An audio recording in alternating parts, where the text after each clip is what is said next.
La ciudad de las calaveras. Conan permanece al servicio del rey de Turán durante unos 2 años y se convierte en un experto jinete y arquero. Viaja por los inmensos desiertos, montañas y selvas de Hircania y llega hasta las fronteras de Kitai. Uno de estos viajes lo lleva al fabuloso reino de Meru, una tierra relativamente desconocida que se encuentra entre Vendia por el sur, Hircania al norte y Kitai en el este.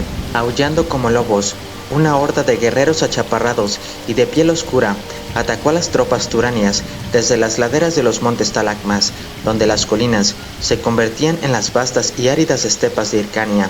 El ataque se produjo al atardecer. El horizonte occidental aparecía cubierto de banderas de color escarlata, mientras que hacia el sur, el sol ya oculto teñía de rojo la nieve de los picos más altos.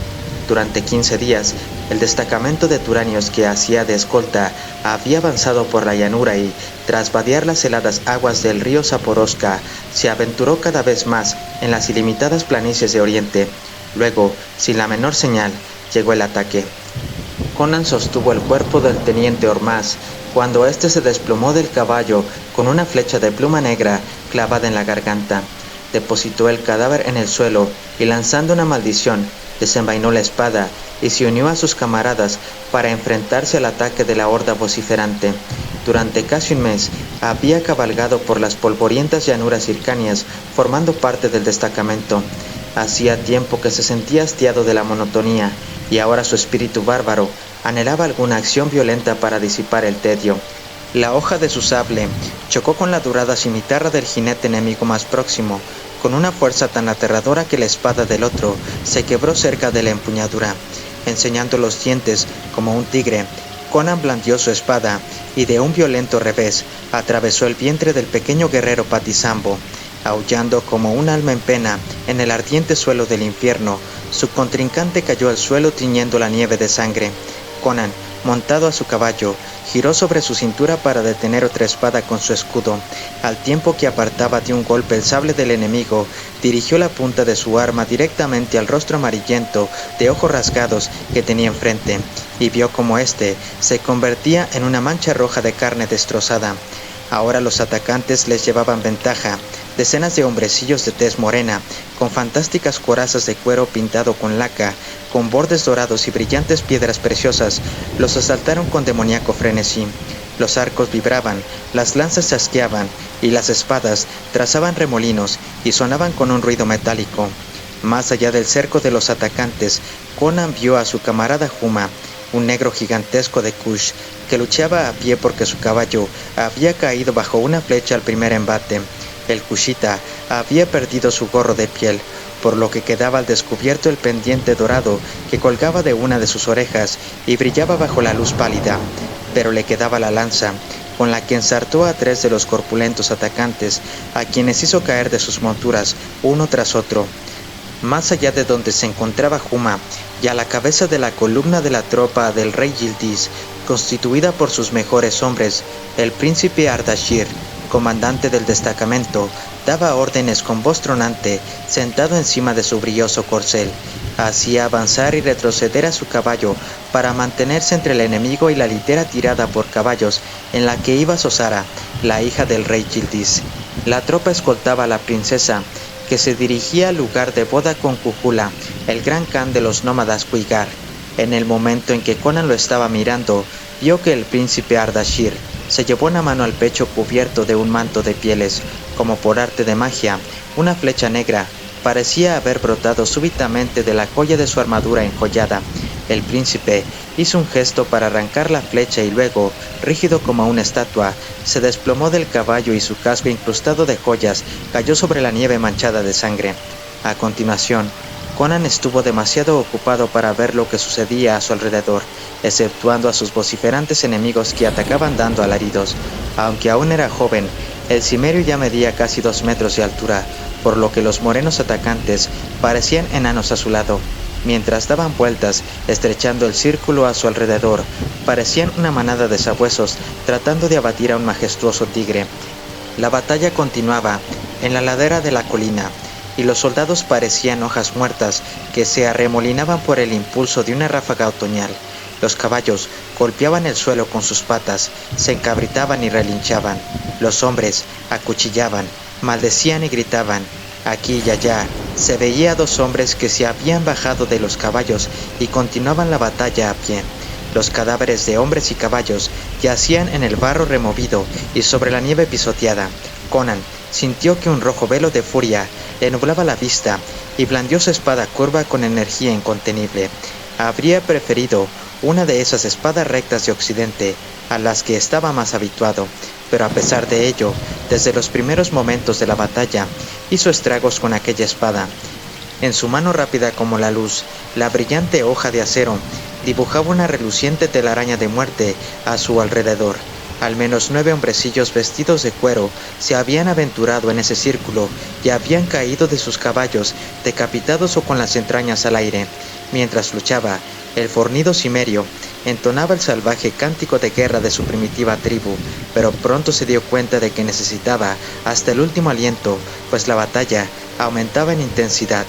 Tan solo 7 meses antes, Conan había sido el único sobreviviente de la malograda expedición de castigo que el rey Yildiz enviara contra Muntasen Khan, un sátrapa rebelde del norte de Turán. Con la ayuda de la magia negra, el sátrapa había aniquilado a las fuerzas enviadas para luchar contra él.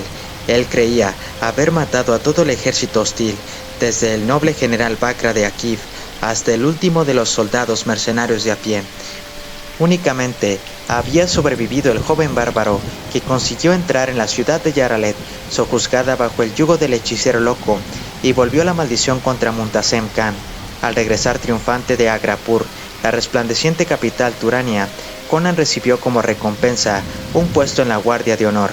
Al principio, tuvo que soportar las burlas de sus compañeros de armas por su torpeza como jinete y su mediocre manejo del arco, pero las bromas pronto cesaron cuando los demás guardias se dieron cuenta de que era preferible no provocar las iras de Conan ni sus poderosos puños como martillos, y a medida que su destreza como jinete y como arquero aumentó con la práctica. Ahora, Conan comenzaba a preguntarse si esta expedición podría considerarse realmente como una recompensa. El ligero escudo de cuero que sostenía en su brazo izquierdo estaba hecho una ruina, por lo que tuvo que desecharlo. En ese momento, una flecha se hundió en el anca de su caballo. El animal lanzó un fuerte relincho, bajó la cabeza y se levantó en 2 patas. Conan salió despedido hacia adelante y el caballo se desbocó y desapareció. Golpeado y maltrecho, el cimerio se levantó a duras penas y continuó luchando a pie. Las cimitarras de sus enemigos desgarraron su manto y abrieron algunas brechas en su cota de malla y en el jubón de cuero que llevaba debajo, y Conan comenzó a sangrar por una decena de heridas superficiales, pero el bárbaro continuó luchando, enseñando los dientes en una sonrisa implacable, con los ojos lanzando destellos volcánicos de color azul, la cara congestionada y su negra melena al viento.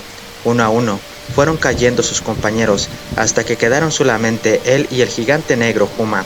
El Kushita daba alaridos salvajes mientras blandía el extremo roto de su lanza como si fuera una masa. Entonces, algo que le pareció un martillo se alzó en medio de la roja bruma de furia enloquecida que nublaba la mente de Conan, y un pesado mandoble lo golpeó en la cabeza, abollando su casco puntiagudo y aplastando el metal contra su sien. Sus rodillas se doblaron y cedieron. Lo último que oyó fue el grito agudo y desesperado de la princesa cuando los achaparrados y sonrientes guerreros la tiraron de su palanquín y la arrojaron a la nieve teñida de rojo que cubría la ladera de la montaña. Enseguida, Conan cayó de bruces y perdió el conocimiento.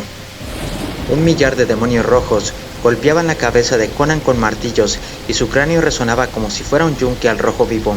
Cuando fue saliendo de su inconsciencia, el cimerio se encontró apoyado en el poderoso hombro de su camarada Huma, que sonrió al ver que recobraba el sentido y lo ayudó a ponerse en pie.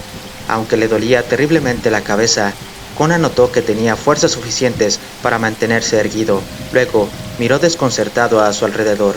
Solamente él, Huma y la princesa habían sobrevivido.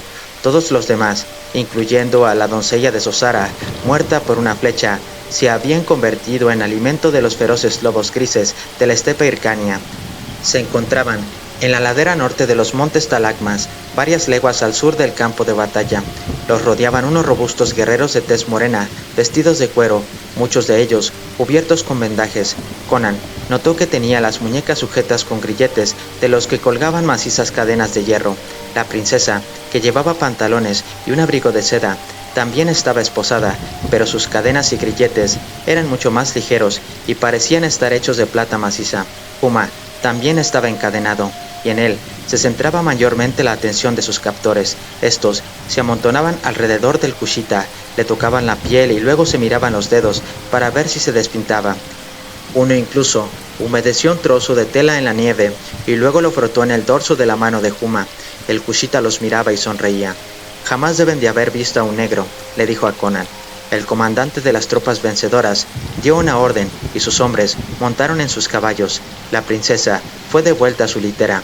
El comandante dijo a Conan y a Huma en lengua hircania mal hablada: «Vosotros dos, caminad». Así lo hicieron, con las lanzas de los Asueri, que era como se llamaban sus captores, hostigándoles con frecuentes pinchazos en la espalda. La litera de la princesa se balanceaba entre dos caballos en el centro de la columna. Conan observó que el comandante de los Asueri trataba a Sosara con respeto, y ella no parecía estar herida. El jefe no se mostraba rencoroso contra Conan y Huma por los estragos que habían causado en sus filas. «Sois unos magníficos guerreros», exclamó con una sonrisa, pero por otro lado, no dio a los prisioneros la menor posibilidad de escapar, ni les permitió que quedaran rezagados para que no entorpecieran el avance de su compañía. Los obligaba a caminar a paso vivo, desde poco antes del amanecer hasta después de la puesta del sol, y ante cualquier pausa, respondían con un pinchazo de lanza. Conan apretó las mandíbulas y decidió obedecer, de momento. Siguieron avanzando durante 2 días por un tortuoso camino que cruzaba el centro de la cordillera. Atravesaron pasos donde los pies se hundían profundamente en la nieve que todavía no se había fundido. Allí se hacía más difícil respirar a causa de la altitud. Algunas tormentas repentinas azotaban sus andrajosas vestimentas y lanzaban grandes copos de nieve y granizo contra sus rostros. Los dientes de Huma castañeteaban. Al negro le resultaba mucho más difícil soportar el frío que a Conan, que había sido criado en un clima nórdico. Finalmente, llegaron a la ladera sur de los montes Talagmas y ante ellos se desplegaba un paisaje fantástico. Un extenso valle verde que desaparecía ondulando delante de sus ojos. Era como si estuviera en el borde de un enorme plato. Debajo de ellos, unas pequeñas nubes cubrían grandes extensiones de una selva densa y verde. En medio de esta selva se veía un enorme lago o mar interior que reflejaba el azul del cielo claro y brillante. Más allá, todo era verde hasta que la extensión se perdía en una bruma distante de color violeta. Encima se alzaba el poderoso macizo de los montes Himelias, cuyas cimas se recortaban contra el cielo azul, a cientos de leguas hacia el sur. «¿Qué valle es este?», preguntó Conan al oficial. «Meru», respondió el jefe. «Los hombres también lo llaman la copa de los dioses». «¿Nos dirigimos hacia allí?» «Sí, vais a la gran ciudad de Shambhala». «¿Para qué?» «Eso lo ha de decidir Rinpoche, el dios rey». «¿Quién es?» «Yalung Tompa, el terror de los hombres y la sombra del cielo. Tú avanza, perro de piel blanca, no es momento de hablar». Conan lanzó un profundo gruñido cuando la punta de la lanza le hizo apurar el paso y juró en su interior que algún día le enseñaría a ese dios rey lo que era el terror. Se preguntó cómo le sentaría a aquella divinidad medio metro de acero en sus entrañas, pero ese momento feliz solo existía en el futuro. Continuaron descendiendo hacia el prodigioso valle. El aire se hacía más cálido y la vegetación más densa. Al finalizar el día, se encontraban caminando por una tierra de selvas lujuriosas y bosques pantanosos que bordeaban el camino con densas masas de color verde oscuro, salpicadas de árboles en flor de colores brillantes. Los monos parloteaban en los árboles, los insectos zumbaban y picaban, las serpientes y los lagartos se arrastraban a medida que el grupo se acercaba por el camino. Era la primera vez que Conan veía una selva tropical y no le gustó. Los insectos le molestaban y el sudor cubría todo su cuerpo. Huma, sin embargo, sonreía mientras respiraba hondo y llenaba sus enormes pulmones de aire cálido. «Es como mi tierra», declaró. Conan miraba en silencio, impresionado por el fantástico paisaje de la verde selva y de los húmedos pantanos. Comenzaba a creer que este imponente valle de Meru era realmente la morada de los dioses, donde habían vivido desde la creación del mundo. Jamás había visto árboles parecidos a aquellas colosales cicadáceas y secoyas que parecían llegar hasta el cielo. Se preguntó cómo era posible que semejante selva tropical estuviera rodeada de montañas eternamente cubiertas de nieve. En determinado momento, un tigre cruzó en silencio por delante de ellos. Era un animal monstruoso, de casi 3 metros de largo, con colmillos que parecían dagas. La princesa Susara, que lo vio desde su litera, lanzó un grito. Hubo una pequeña conmoción entre los Asueri mientras preparaban sus armas. El tigre, que aparentemente consideró que el grupo era demasiado grande para él, se escabulló hacia el interior de la selva tan sigilosamente como había aparecido. Más tarde, la tierra tembló con un extraño galope. Una enorme bestia irrumpió desde los matorrales, lanzando un fuerte bufido, y se detuvo en el camino. Era gris y de formas redondeadas, semejante a un enorme peñasco. Parecía un inmenso cerdo con la piel cayéndole en pliegues por los costados. De su hocico sobresalía un cuerno grueso y curvado de casi medio metro de largo. La bestia se detuvo para observar la cabalgata con ojillos de cerdo y aire estúpido, y luego, después de lanzar otro bufido, se internó entre la maleza. «Es el narizcuerno», dijo Huma. «También los hay en Kush». La selva se transformaba en una amplia extensión de costas que bordeaban el agua azul o mar interior que Conan había visto desde las alturas. Durante algún tiempo siguieron por las márgenes de aquella masa de agua desconocida que los Asueri llamaban Sumeru-Tso. Finalmente, del otro lado de la bahía, divisaron las murallas, cúpulas y agujas de las torres de una ciudad construida en piedra rosácea, que se alzaba en medio de campos y caminos, entre la selva y el mar. «Shambhala», exclamó el comandante de los Asueri. Como un solo hombre, los captores bajaron de los caballos, se arrodillaron y tocaron la húmeda tierra con la frente, mientras Conan y Huma se miraron extrañados. «Aquí vienen los dioses», dijo el jefe. «Caminad deprisa ahora. Si hacéis que nos retrasemos, ellos os desollarán vivos. Rápido, daos prisa». Las puertas de la ciudad eran de bronce antiguo, cubierto con una capa verdosa que había formado el tiempo. Tenían el aspecto de una gigantesca calavera humana con cuernos. Unas ventanas cuadradas y protegidas por barrotes que había encima del portal constituían las cuencas de los ojos, y un poco más abajo había rejas en forma de rastrillo que semejaban los dientes sonrientes de unas mandíbulas resecas. El jefe de los pequeños guerreros hizo sonar su trompeta de bronce, el rastrillo se alzó, y la caravana entró en la ciudad desconocida. Allí todo estaba construido y tallado en piedra rosácea. La arquitectura era barroca, llena de esculturas y frisos en los que destacaban en relieve demonios, monstruos y dioses de muchos brazos. Había rostros gigantescos de piedra rojiza que miraban hacia abajo desde los lados de las torres, que terminaban en afiladas agujas. A donde quiera que mirara, Conan veía tallas en forma de calaveras humanas por todas partes. Estaban esculpidas en los dinteles de las puertas, colgaban de las cadenas de oro sujetas en torno al cuello amarillo cobrizo de los meruvios, cuyo único atuendo, tanto para hombres como para mujeres, era una corta faldilla. Aparecían en los escudos de los guardias que se encontraban en las puertas y en la parte delantera de sus cascos de bronce.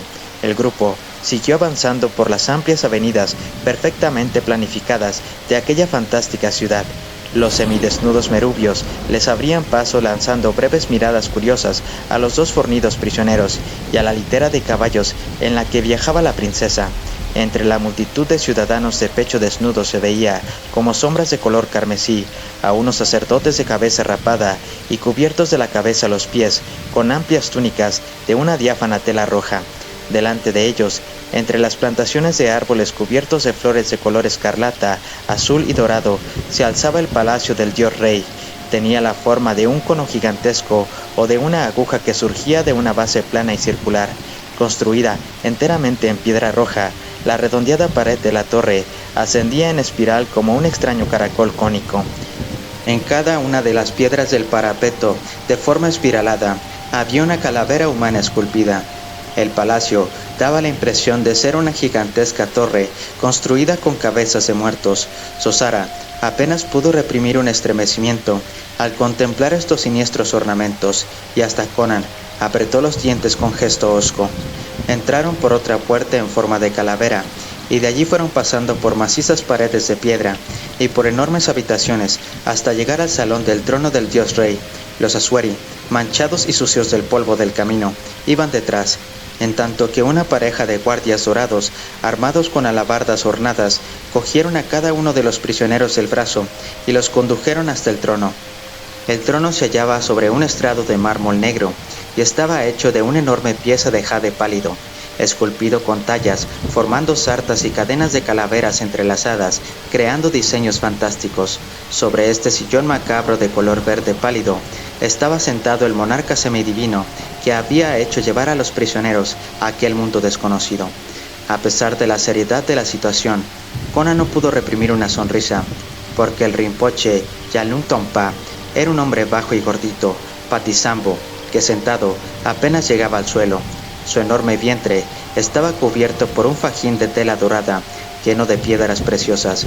En sus brazos desnudos, gruesos y fofos, había una docena de brazaletes de oro, y sus dedos rechonchos estaban cubiertos por numerosos anillos relucientes. La cabeza calva que coronaba su cuerpo deforme era terriblemente fea, con papadas fofas y labios que colgaban dejando entrever unos dientes torcidos y amarillentos. Ceñía en su frente una especie de casco puntiagudo, una especie de corona de oro macizo e incrustada de rubíes. La cabeza del hombrecillo parecía doblarse a causa de su peso. Conan miró de cerca al dios rey y pudo apreciar que Yalung Tongpa era deforme de una manera muy singular. Un lado de su rostro era muy distinto del otro. La piel floja colgaba del hueso y tenía un ojo inexpresivo y velado, mientras que el otro brillaba con una expresión de inteligencia maligna. El ojo bueno del Rinpoche se clavó en Sosara, ignorando a los dos gigantescos guerreros que la acompañaban. Junto al trono había un hombre alto y demacrado que vestía la túnica escarlata de los sacerdotes meruvios. Debajo de su cráneo afeitado, unos ojos fríos y verdes observaban la escena con fría indiferencia. El dios rey se volvió hacia él y le dijo algo en voz aguda y chillona. Por las pocas palabras en lengua meruvia que Conan había logrado aprender de los Asueri, el bárbaro dedujo que el sacerdote alto era el hechicero mayor del rey, o sea, Tanzón Tengri, el gran chamán. Conan también adivinó, por lo que pudo captar de la conversación, que mediante su magia, el chamán había previsto la llegada de la caravana que escoltaba a la princesa Susara hasta el país de su futuro esposo Kuigar, y había transmitido su visión al dios rey.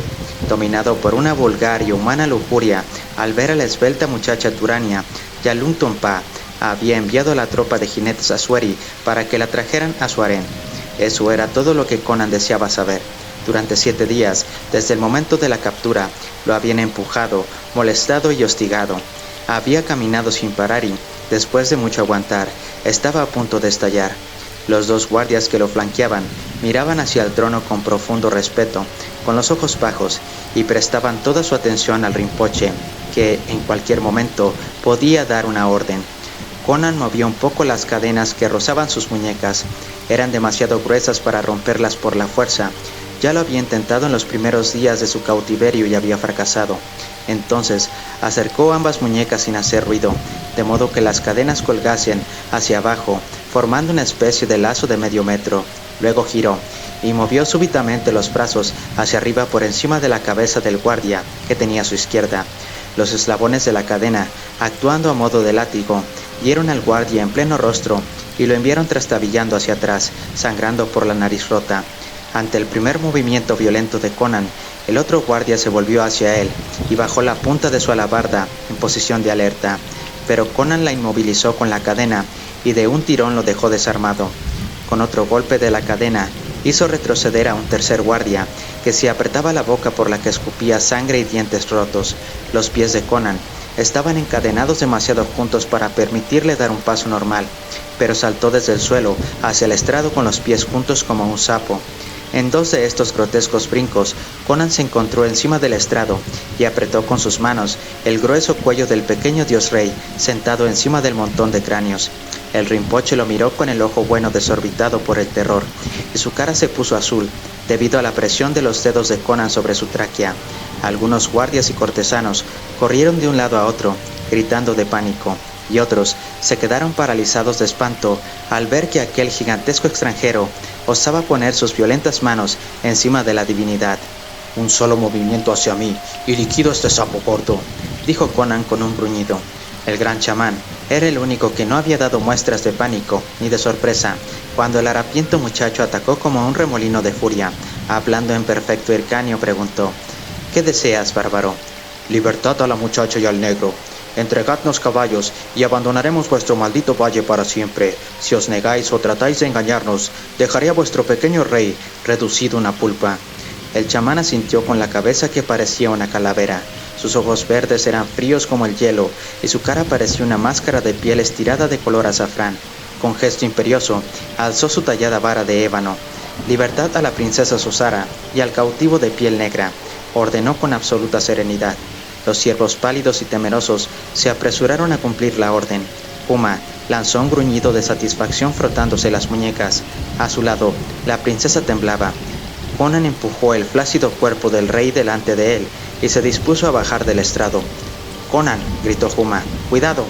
El cimerio giró en redondo, pero era demasiado tarde. El gran chamán actuó con la rapidez de una cobra que se dispone a atacar. Cuando Conan estaba en el borde del estrado, el sacerdote le dio un golpecito con su vara de ébano y rozó su hombro, donde asomaba la piel a través de los jirones de su túnica harapienta. Conan no pudo hacer nada.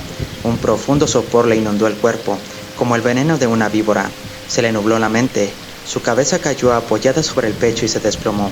El pequeño dios rey, medio asfixiado, se liberó de su férrea mano. Lo último que oyó Conan fue el rugido del negro cuando era dominado por una multitud de hombres de cuerpos cobrizos que se abalanzaron al unísono sobre él. La atmósfera viciada y quieta de la mazmorra era demasiado cálida y apestaba. El hedor procedía principalmente de los cuerpos apretujados y sudorosos. Unos 20 hombres desnudos se hacinaban en el asqueroso agujero, rodeado de enormes bloques de piedra de varias toneladas de peso. La mayoría de los prisioneros eran merubios bajos y de tez morena, que yacían tendidos en el suelo con gesto apático. También había algunos rollizos guerreros asueri, de ojos rasgados, que cuidaban el valle sagrado. Un par de hircanios de nariz aguileña, Conan el cimerio y su gigantesco camarada negro Huma. Cuando la varita del gran chamán lo dejó inconsciente y los demás guardias hubieron dominado al poderoso Huma, el furioso dios rey ordenó que pagaran su delito con la pena mayor. Pero en Shambhala, la pena mayor no era la muerte, que según la creencia merubia, solo liberaba el alma para su próxima reencarnación. La esclavitud era considerada como algo mucho peor, ya que despojaba al hombre de la característica humana esencial, su individualidad. Por ello, fueron condenados sumariamente a la esclavitud. Al pensar en ello, Conan lanzó un gruñido y sus ojos brillaron amenazadores. Notando su irritación, Huma, que estaba encadenado junto a él, rió entre dientes. Conan fulminó con la mirada a su compañero, pues a veces el humor del gigante lo exasperaba. Para un cimerio nacido libre, no había peor castigo que la esclavitud. Por el contrario, para los cushitas, la esclavitud no era nada nuevo. Los negreros habían arrebatado a Huma de los brazos de su madre cuando era un niño, y lo llevaron arrastrándose desde las densas selvas de Kush hasta los mercados de Shem. Durante algún tiempo Huma trabajó en el campo, en una granja shemita, y luego, al iniciarse su impresionante desarrollo físico, fue vendido como aprendiz de gladiador en el Coliseo de Argos. Por su victoria durante los juegos que celebraban el triunfo del rey Milo de Argos sobre el rey Ferdruga de Zingara, le concedieron la libertad. Vivió algún tiempo en diversos países iborios, dedicado al robo y a otras actividades semejantes. Más tarde, se dirigió al este y llegó a Turán, donde su gran estatura y su destreza en el combate le sirvieron para conseguir un puesto entre los mercenarios del rey Yildiz. Allí conoció al joven Conan y se hicieron amigos por ser los hombres más altos de la tropa y por provenir de tierras muy lejanas, además de ser los únicos miembros de sus respectivas razas en aquel país. Su amistad los había llevado ahora a las mazmorras de Shambhala, y no tardaría en conducirlos a la indignidad más absoluta, la del mercado de esclavos. Allí serían expuestos desnudos bajo el sol, y los posibles compradores los palparían y examinarían mientras el mercader elogiaba su fuerza. Los días transcurrían lentamente, como serpientes heridas que arrastran penosamente su cola por el polvo. Conan, Huma y los demás presos dormían, y solo despertaban para recibir los platos de nauseabundo arroz que les entregaban sus guardianes. Se pasaban el tiempo dormitando y peleando lánguidamente. Conan tenía curiosidad por saber algo más acerca de aquellos merubios, ya que en sus viajes jamás había encontrado individuos de esa raza. Estos habitaban en el Valle Oculto, como hicieran sus antepasados desde la noche de los tiempos. Nunca tuvieron contacto con el exterior, ni lo deseaban. El cimerio se hizo amigo de un merubio llamado Tashudang, de quien aprendió algunas palabras de su musical lenguaje. Cuando le preguntó por qué llamaban Dios a su rey, Tashudang respondió que el monarca tenía 10.000 años de edad y que su espíritu se había encarnado en diferentes cuerpos en cada una de sus vidas. Conan se mostró escéptico al respecto, pues conocía las mentiras que contaban los reyes de otros países acerca de sí mismos, pero se reservó prudentemente su opinión. Cuando Tashudang se quejó con resignación de la opresión que ejercían el rey y sus chamanes, Conan le preguntó: ¿por qué no os unís tú y tus compatriotas y arrojáis a esa pandilla al lago Sumertso y luego os gobernáis vosotros mismos? Eso es lo que habríamos hecho en mi tierra si alguno de los nuestros hubiera intentado tiranizarnos. Tashudang le miró asombrado. No sabes lo que dices, extranjero, repuso. Hace muchos siglos, según cuentan los sacerdotes, esta tierra era mucho más alta de lo que es ahora.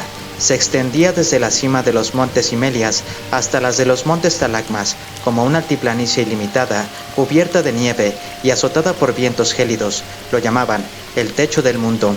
Entonces Yama, el rey de los demonios, decidió crear este valle para que nosotros, su pueblo elegido, habitásemos en él.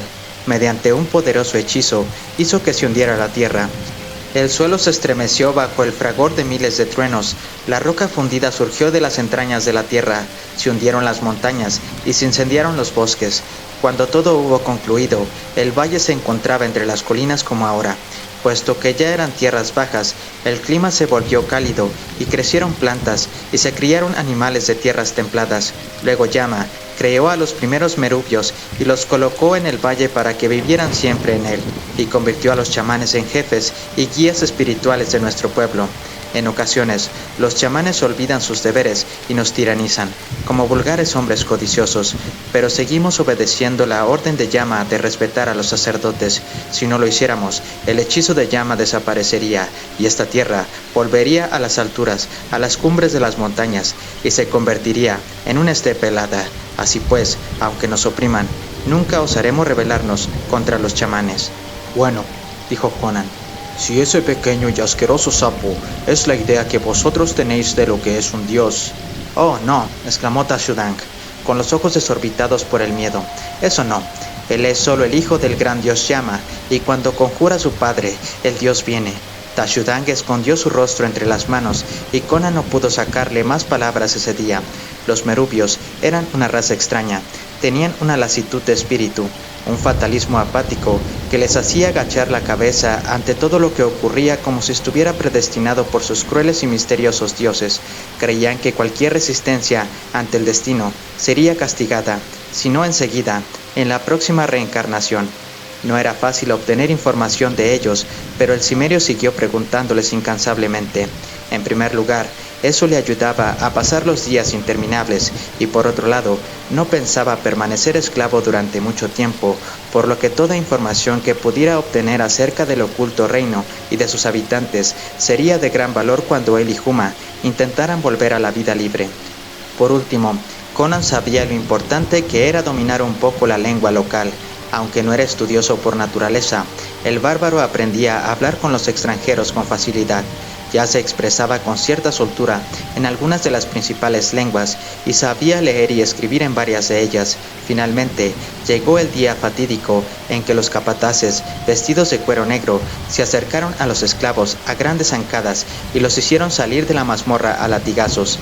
Ahora, veremos el precio que van a pagar los príncipes de la tierra sagrada por vuestro torpe esqueleto, cerdos extranjeros, dijo uno de ellos, que dejó una enorme marca en la espalda de Conan con su látigo. Los rayos del sol quemaban la piel del bárbaro como si fueran flechas de fuego. Después de haber estado tanto tiempo en la oscuridad, la luz del día era una tortura insoportable. Después de la subasta, los condujeron hasta la cubierta de una gran galera que estaba amarrada junto al gran embarcadero de Shambhala. Conan apartó la cabeza del sol y lanzó una maldición entre dientes. Esa era, pues, la suerte que le esperaba, remar hasta morir. «Bajad a la bodega, perros», ordenó el capataz del barco, golpeando a Conan. «Solo los hijos de llama pueden estar en cubierta». Sin pensarlo dos veces, el bárbaro se puso en acción. Lanzó un fuerte puñetazo contra el enorme vientre del capataz, y cuando el aire comenzó a silbar en sus pulmones, el cimerio le dio otro golpe en la mandíbula que lo dejó tendido en la cubierta. Huma gritaba lleno de gozo detrás de Conan, luchando por unirse a este. El comandante de la nave dio una orden, y en un momento las puntas de una decena de alabardas, empuñadas por pequeños y fornidos marinos merubios, se alzaron contra el cimerio. Conan se quedó inmóvil en medio de aquel círculo de acero, mientras sus labios lanzaban un gruñido amenazador. Finalmente logró dominar su ira, pues se dio cuenta de que cualquier movimiento podría costarle la vida. Hizo falta un cubo de agua fría para reanimar al capataz. Este se puso en pie con dificultad, resoplando como una morsa, mientras el agua corría por su rostro empapando su rala barba negra. Observó a Conan con una furia demencial, luego sus ojos se enfriaron y le miró con expresión venenosa. El oficial comenzó a dar una orden a los marinos: «Matad a ese», pero el capataz lo interrumpió diciendo: No lo matéis. La muerte sería un castigo demasiado benigno para este maldito. Yo haré que me suplique que lo liberemos de sus sufrimientos». «Y bien, Gortangpo», dijo el oficial. El capataz echó una mirada hacia el sótano de los remeros, en el que se hacinaban unos 100 hombres desnudos, de piel renegrida. Estaban delgadísimos y exangües, y en sus espaldas dobladas se veían las marcas de miles de latigazos. El barco tenía un largo banco de remeros a cada lado.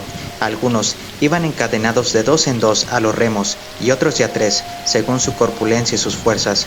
Gortangpo señaló un banco del centro, sobre el que se hallaban inclinados 3 viejos canosos y esqueléticos. «Encadenado a ese remo», dijo Gortangpo. «Estos cadáveres vivientes están acabados y ya no nos sirven. El extranjero necesita ejercitar un poco los brazos, y doy fe de que podrá hacerlo. Y como no sigue el ritmo, le abriré la espalda hasta la médula». Mientras Conan observaba impasible, los marinos soltaron las cadenas que unían a los ancianos al remo.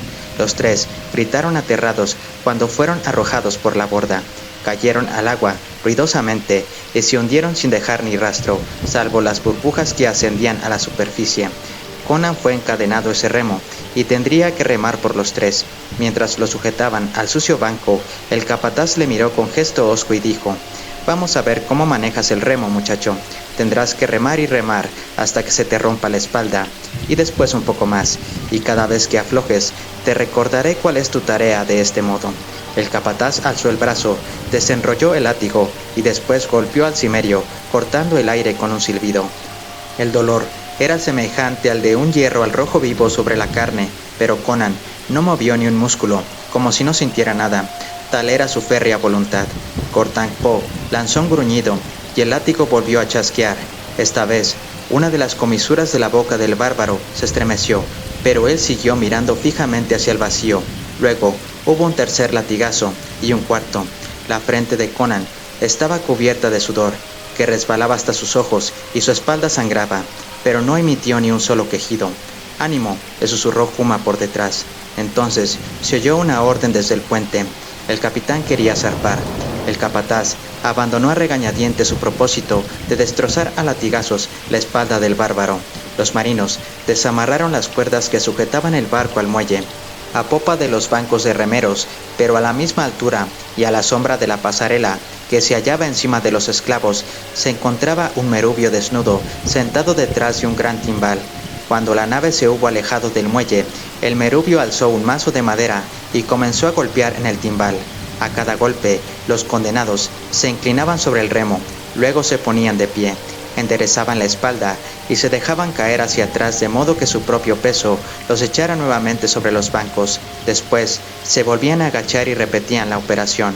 Conan se adaptó enseguida al ritmo, al igual que Huma, que estaba encadenado al remo que había detrás. El bárbaro jamás había estado en un barco. Mientras impulsaba el remo, miró fijamente a su alrededor y vio a los indiferentes galeotes con las espaldas llenas de cicatrices que hacían grandes esfuerzos sobre los hediondos bancos cubiertos con sus propios excrementos. La galera era baja en el centro, donde se encontraban los esclavos. Allí la borda estaba muy cerca del agua. Era más alta en la proa, donde se hallaban los marinos, y también en la popa, en la que se encontraban las habitaciones de los oficiales. Había un solo mástil en la parte central. La verga de la única vela triangular, así como la vela misma, estaba sobre la pasarela, por encima de los remeros.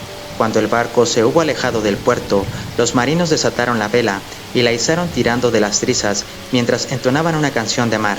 La vela roja y dorada se abrió ascendiendo poco a poco. Puesto que el viento era suficiente para impulsar la nave, se dio un respiro a los galeotes. Conan notó que toda la galera estaba construida con una madera de color rojo oscuro. Al mirar con los ojos entrecerrados, tuvo la impresión de que la nave había sido sumergida en sangre. Entonces oyó el chasquido de un látigo encima de él, mientras el capataz gritaba: «¡Más rápido, perro holgazán!». Otro latigazo cruzó los hombros de Conan. «Es un barco de sangre», pensó para sus adentros, «de sangre de esclavos».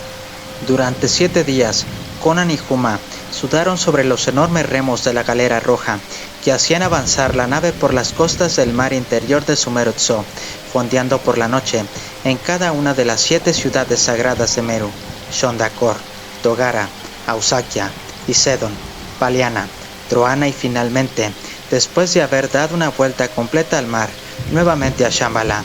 Aunque ambos hombres eran fuertes, no pasó mucho tiempo hasta que la incesante actividad les llevó al borde del agotamiento. Les dolían los músculos y se sentían incapaces de hacer más esfuerzos. Sin embargo, el incansable timbal y el sibilante látigo los hacían seguir. Una vez al día, los marinos subían cubos de agua fría y salada por la borda y con ella mojaban a los exhaustos esclavos. Y una vez al día, cuando el sol se hallaba en el cenit, les daban un plato de arroz y una jarra de agua. Por la noche, dormían sobre los remos. Aquella rutina, invariable y bestial, socavaba la voluntad de los remeros y obnubilaba su mente, convirtiéndolos en autómatas sin alma. Aquello hubiera acabado con la voluntad de cualquier hombre, menos con la del cimerio. El joven no cedió ante el golpe abrumador del destino, como ocurría con los apáticos meruvios. El agotador esfuerzo con los remos, el tratamiento brutal, la indignidad de los bancos hediondos, en lugar de disminuir la fortaleza de Conan, contribuían a alentar el fuego que ardía en su interior. Cuando la nave hubo llegado nuevamente a Shambhala y echó el ancla en el gran puerto, Conan había alcanzado el límite de su paciencia. La noche era oscura y apacible. La luna nueva, como una fina cimitarra plateada, estaba muy baja en el horizonte y emitía un tenue fulgor. Estaba a punto de ocultarse. En los países occidentales la llamaban luna de villanos, porque los asaltantes de caminos elegían esas noches para sus actividades, así como los asesinos y los ladrones. Inclinados sobre sus bancos y aparentemente dormidos, Conan y Juma hablaban con los esclavos meruvios acerca de una posible evasión. En la galera, los pies de los esclavos no estaban encadenados, pero tenían las muñecas sujetas por grilletes unidos por una cadena, y ésta estaba fijada al remo por un anillo. Aunque el anillo resbalaba libremente a lo largo del remo, se detenía en el extremo exterior por un tope y en el otro por una abrazadera de plomo. Conan había comprobado la resistencia de la cadena y de los grilletes, pero no pudo hacer nada a pesar de su tremenda fuerza, que había aumentado en aquellos 7 días de remar sin descanso. De todos modos, hacía planes de rebelión con los demás. «Si conseguimos atraer a Gortangpo a nuestro nivel», dijo con un susurro tenso, «podremos destrozarlo con uñas y dientes. Él tiene en su poder las llaves de nuestros grilletes. Mientras los abrimos, los marinos nos matarán a algunos de nosotros, pero una vez libres, puesto que los superamos en número, en la proporción de 5 a 6 contra 1. «No hables de eso», murmuró el merubio, que estaba más cerca de él. «Ni siquiera pienses en ello». «¿Acaso no estás interesado?», inquirió Conan asombrado. «No, el mero hecho de hablar de tal violencia me estremece hasta los huesos». «A mí me ocurre lo mismo», dijo otro. «Los sufrimientos que padecemos nos han sido enviados por los dioses como justo castigo por algún daño que hicimos en una vida anterior. Luchar contra ello no solo sería inútil, sino una terrible blasfemia. Te ruego, bárbaro, que ceses tu sacrílega conversación y te sometas humildemente a tu destino». Tal actitud iba muy en contra del temperamento del cimerio, y tampoco Juma era un hombre que se inclinara dócilmente ante los embates del destino, pero los meruvios no querían escuchar sus argumentos. Hasta el mismo Tashudang locuaz y afable en comparación con los demás, le rogó al bárbaro que no hiciera nada que pudiera encolerizar a Gortangpo, el capataz, para que no atrajese sobre ellos un castigo de los dioses peor que el que habían recibido. Los argumentos del cimerio se vieron interrumpidos por el chasquido de un látigo. Al oír el murmullo de la conversación, Gortangpo se acercó por la pasarela en la oscuridad. De las breves palabras que escuchó, dedujo que se estaba fraguando un motín. Su látigo golpeó con un silbido la espalda de Conan. El cimerio había llegado al límite de lo que podía soportar. Dio un salto felino y cogió el extremo del látigo del capataz, quitándoselo de las manos. Gortangpo lanzó un grito para prevenir a los marinos. Conan todavía no sabía cómo podría liberar el anillo de hierro de su remo. En medio de su desesperación, tuvo una idea. La construcción del remo limitaba el movimiento vertical del guión a una altura de menos de 3 metros por encima de la cubierta sobre la que se encontraba. Empujó el remo cuanto pudo hacia arriba, se subió al banco e, inclinándose, tiró con todas sus fuerzas del guión. Se oyó un fuerte crujido y el remo se partió en dos. El bárbaro extrajo rápidamente el anillo del remo, que le podría servir de arma, pues era del tamaño de un hombre, con una cabeza de plomo muy pesada en su extremo. El primer golpe le dio al asustado capataz en un lado de la cabeza. Su cráneo estalló como un melón, esparciendo una lluvia de sangre y de sesos desmenuzados por el suelo. Luego, Conan saltó a la pasarela para enfrentarse con los marinos.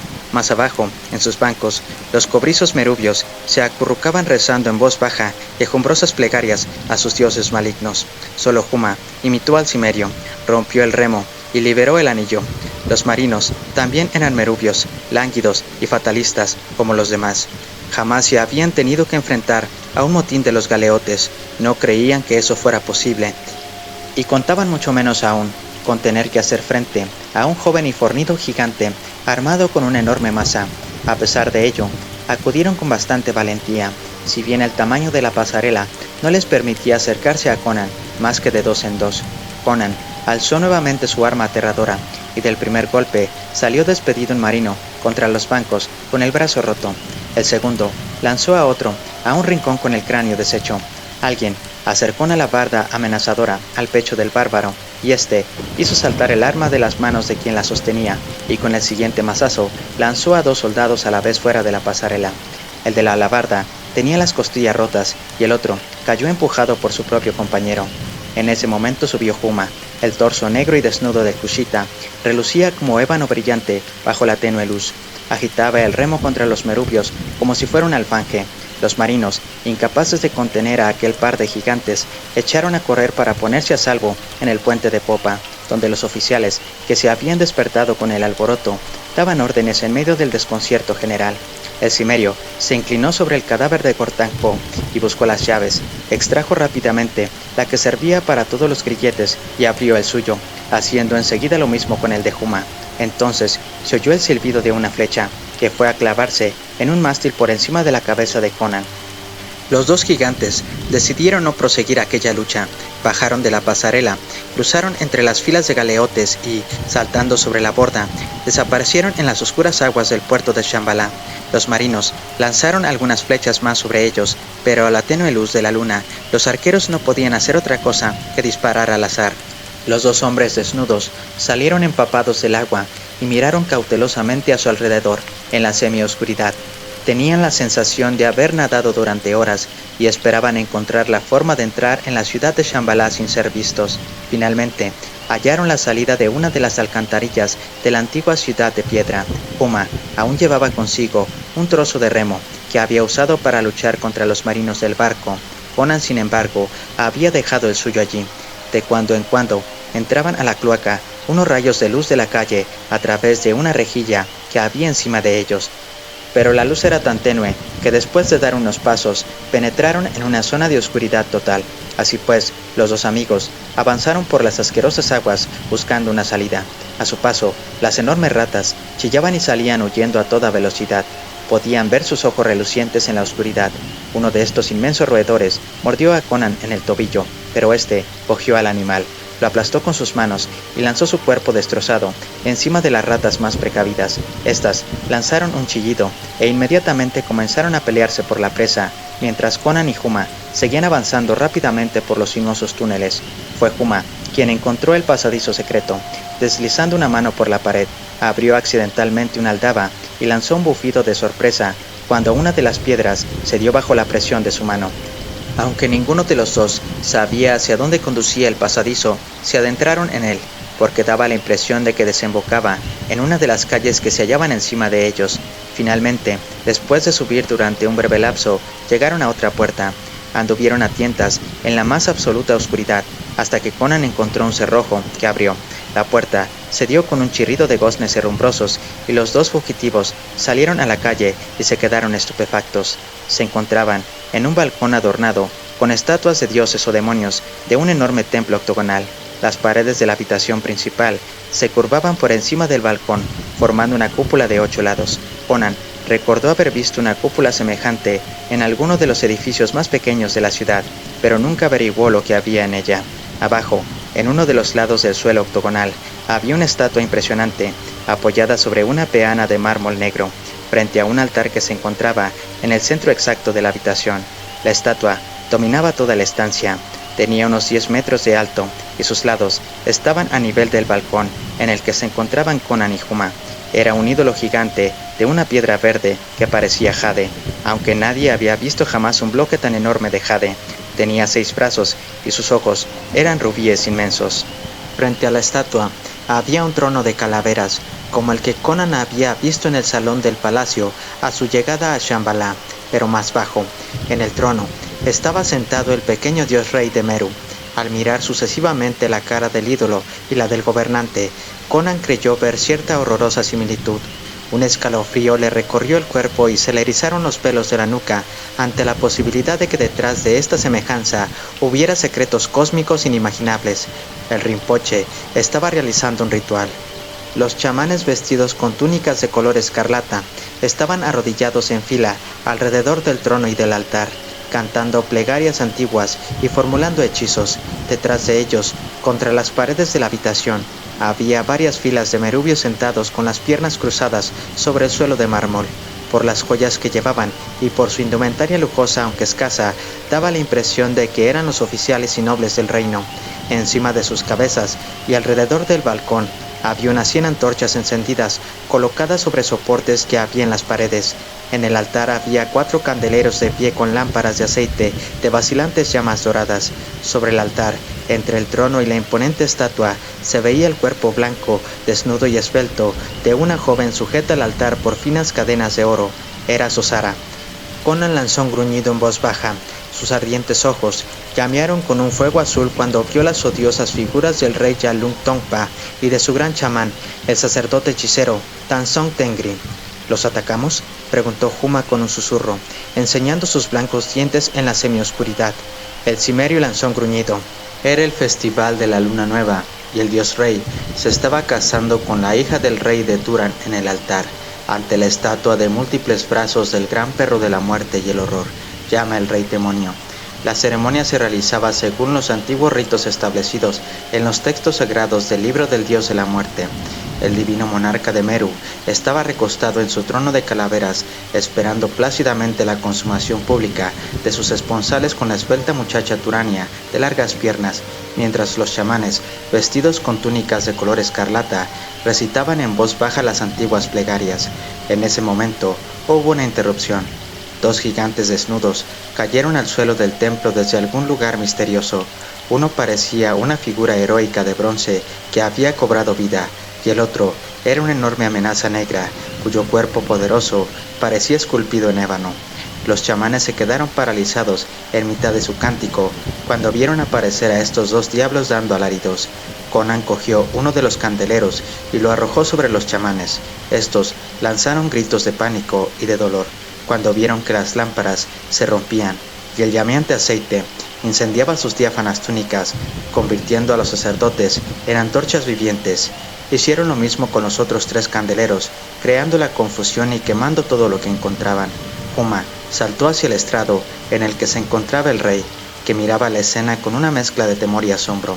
El lúgubre y demacrado gran chamán se enfrentó a Huma sobre los escalones de mármol dispuesto a golpearlo con su varita mágica. Pero el gigante negro Todavía tenía el fragmento de remo, que lanzó con todas sus fuerzas. La vara de ébano saltó en cientos de pedazos. Un segundo golpe le dio al sacerdote hechicero en el cuerpo y lo lanzó destrozado y moribundo hacia el caos de chamanes que corrían, gritaban y se quemaban vivos. Entonces le llegó el turno al rey Yalung Tongpa.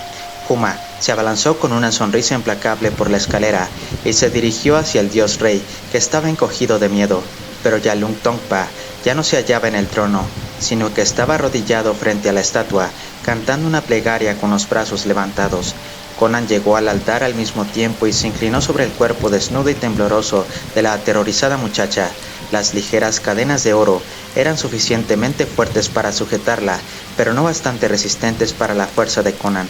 Lanzando un gruñido, apoyó sus pies sobre una de las cadenas y tiró con fuerza. Y entonces uno de los eslabones del blando metal se estiró, se abrió y cedió. Y lo mismo ocurrió con las otras 3 cadenas. Conan cogió a la sollozante princesa en sus brazos y se volvió. En ese momento, una sombra cayó sobre él. El bárbaro miró sobresaltado y recordó lo que le había dicho Tashudang. Cuando llama a su padre, el dios viene. En ese preciso instante, comprendió el alcance aterrador que tenían esas palabras, porque los brazos del gigantesco ídolo de piedra verde se estaban moviendo y se alzaban sobre él bajo la luz vacilante de las antorchas. Los ojos rubíes le miraron con un brillo inteligente. A Conan se le pusieron los pelos de punta y sintió que se le helaba la sangre en las venas. Sosara, llorando, apoyó con fuerza su cara en el hombro de Cimerio y se aferró a su cuello. Huma también se quedó helado y puso los ojos en blanco cuando se sintió invadido por un terror supersticioso y ancestral. La estatua estaba viva. Mientras miraban, incapaces de moverse, la imagen de piedra verde levantó lentamente uno de sus pies con un crujido. Los ojos de su enorme rostro les miraban desde 10 metros de altura. Los 6 brazos se movieron bruscamente, articulándose como patas de una gigantesca araña. La cosa se inclinó y siguió avanzando pesadamente. Después bajó del altar sobre el que había estado acostada Sosara. Este crujió y se desmoronó bajo el peso de toneladas de jade viviente.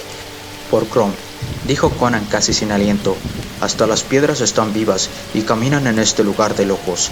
«Ven, muchacha», dijo, cogiendo a Sosara y bajando de un salto del estrado. Detrás de él se oía el sonido inquietante del roce de piedra sobre piedra. La estatua se movía. «Huma», gritó Conan, buscando frenéticamente al Kushita. El negro todavía estaba inmóvil a un lado del trono. Encima de este, el pequeño dios rey apuntaba con un arma enorme incrustada de piedras preciosas contra Conan y la muchacha. «¡Mata, llama! ¡Mata! ¡Mata! ¡Mata!», gritó. La cosa de múltiples brazos se detuvo y miró a su alrededor con sus ojos rubíes hasta que vio a Conan. El cimerio estaba casi enloquecido por los primitivos y oscuros terrores que había heredado de su pueblo bárbaro, pero, como sucede con muchos bárbaros, el miedo le dio el valor de luchar contra aquello que temía. Depositó a la muchacha y levantó un banco de mármol. Sus músculos crujieron por el esfuerzo. Luego se adelantó torpemente hacia la enorme estatua viva. «No, Conan, aléjate, te está viendo», gritó Huma. Conan estaba al lado del pie del monstruo que se acercaba. Las piernas de piedra se alzaban encima de él como columnas de un templo imponente. Con la cara congestionada por el esfuerzo, Conan levantó el pesado banco y lo lanzó sobre la pierna del dios, que se estrelló contra el tobillo de la estatua con un impacto impresionante. El mármol se cubrió de infinitas grietas. Se acercó aún más, volvió a coger el banco y lo arrojó nuevamente contra el tobillo. Esta vez el banco se hizo pedazos, pero la pierna, aunque algo astillada, no se había dañado. Conan retrocedió cuando vio que la estatua había dado otro paso en dirección a él. «¡Conan, cuidado!». El grito de Huma hizo que mirara hacia arriba. El gigante verde se tambaleó. Los ojos de rubíes se clavaron en los suyos. Era extraño mirar a los ojos a un dios vivo. Estos eran profundos como un abismo, profundidades sombrías en las que se hundía su mirada a través de infinitos eones rojos de un tiempo inimaginable. Y en lo más hondo de esas profundidades cristalinas había una maldad fría e inhumana. La mirada del dios se clavó en sus ojos y el joven cimerio se quedó completamente helado. No podía moverse ni pensar. Huma, aullando con furia y un temor primitivos, giró sobre sí mismo. Vio que las múltiples y poderosas manos de piedra se abalanzaban sobre su amigo, que se quedó mirando al vacío como si estuviera en un trance. Si Yama daba un paso atrás, estaría encima de Conan, que se había quedado paralizado. El negro estaba demasiado lejos para intervenir, pero su frustrada cólera necesitaba un desahogo.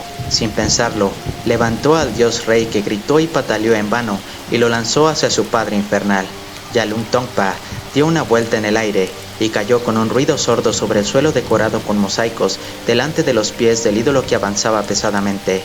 Aturdido por la caída, el pequeño monarca miró a su alrededor con una mirada salvaje y se puso a gritar en forma aterradora porque vio un gigantesco pie casi encima suyo. El crujir de huesos rotos resonó en medio del silencio total. El pie del dios se arrastró sobre el mármol, dejando una enorme mancha de color carmesí sobre los mosaicos. Con un crujido de cintura, la figura ciclópea se inclinó hacia Conan, y en ese momento se detuvo. Las manos de piedra verde se detuvieron en el aire, con los dedos extendidos. La ardiente luz carmesí de sus ojos se apagó. El enorme cuerpo de múltiples brazos y cabeza demoníaca, que hacía un momento era flexible y estaba lleno de vida, se quedó inmóvil. Quizá la muerte del rey, que había invocado a este espíritu infernal desde las oscuras profundidades de dimensiones innombrables, deshizo el hechizo que unía a Yama con el ídolo. O tal vez la muerte del rey había liberado la voluntad del dios demonio del dominio de su pariente terrenal. Cualquiera que fuese la causa, lo cierto es que en el momento en que Yalung Tongpa fue destruido y solo quedó de él un charco de sangre sobre el mármol, la estatua volvió a convertirse en un bloque de piedra inmóvil y sin vida. El hechizo que había paralizado la mente de Conan también se deshizo.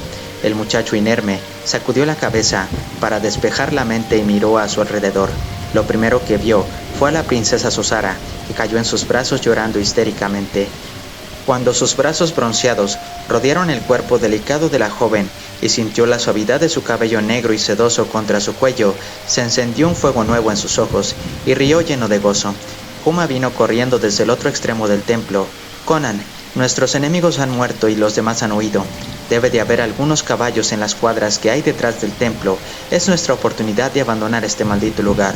«Sí, por pronto estaré contento de sacudir el polvo de esta maldita tierra de mis zapatos», dijo el cimerio con un gruñido, arrancando la túnica del gran chamán y envolviendo a la princesa desnuda con ella. Luego la tomó en sus brazos y la llevó fuera, sintiendo el calor y la suavidad de su cuerpo joven y grácil contra el suyo. Una hora más tarde, cuando ya nadie los podía alcanzar, detuvieron sus caballos y examinaron la bifurcación de caminos. Conan miró hacia las estrellas, meditó y dijo: «En esta dirección». «¿Hacia el norte?», preguntó Huma con el ceño fruncido. «Sí, a Hircania», dijo Conan sonriendo. «¿Has olvidado que todavía tenemos que entregar a esta muchacha a su futuro esposo?». Huma volvió a fruncir el ceño, más desconcertado que antes, al ver los blancos y delgados brazos de Sosara alrededor del cuello de su camarada, y su pequeña cabeza apoyada contra su recio hombro, con una expresión de felicidad en el rostro. ¿A su futuro esposo? El negro movió la cabeza. Jamás entendería a los cimerios, pero siguió a Conan, haciendo dar vuelta a su caballo en dirección a las imponentes montañas Talakmas, que se elevaban como una pared que separaba la extraña tierra de Meru de las estepas de Hircania, barridas por el viento. Un mes después, llegaban al campamento de Kujula, el gran Khan de los nómadas Uighar. Su aspecto era completamente diferente del que tenían cuando huyeron de Shambhala. En las aldeas de la ladera sur de las montañas Talakmas habían vendido algunos eslabones de las cadenas que todavía colgaban de las muñecas y tobillos de Sosara, y se compraron ropas adecuadas para soportar el clima de las montañas nevadas y las planicies borrascosas. Vestían gorros de piel, abrigos de cordero, pantalones holgados de lana vasta y enormes botas. Cuando entregaron a Sosara a su novio de barba negra, el Khan los agasajó agradecido y les dio una recompensa. Después de las celebraciones, que duraron varios días, les envió a Turán cargados de regalos de oro. Cuando ya estaban lejos del campamento del Khan Kujula, Huma le dijo a su amigo: «Era una muchacha magnífica. Me pregunto por qué no te quedaste con ella. Tú también le gustabas». Conan sonrió y dijo: «Sí, yo le gustaba, pero todavía no estoy preparado para sentar la cabeza y casarme, y Sosara será más feliz con las joyas de Kujula y rodeada de suaves almohadones que conmigo, galopando a través de las estepas, pasando calor y frío y perseguido por los lobos o por hostiles guerreros. Además», dijo riendo, «aunque el gran Khan no lo sabe, su heredero está en camino». «¿Cómo lo sabes?». «Me lo dijo ella antes de despedirnos». Huma esbozó una amplia sonrisa y dijo en su lengua natal: Nunca jamás volveré a menospreciar a un cimerio. Fin.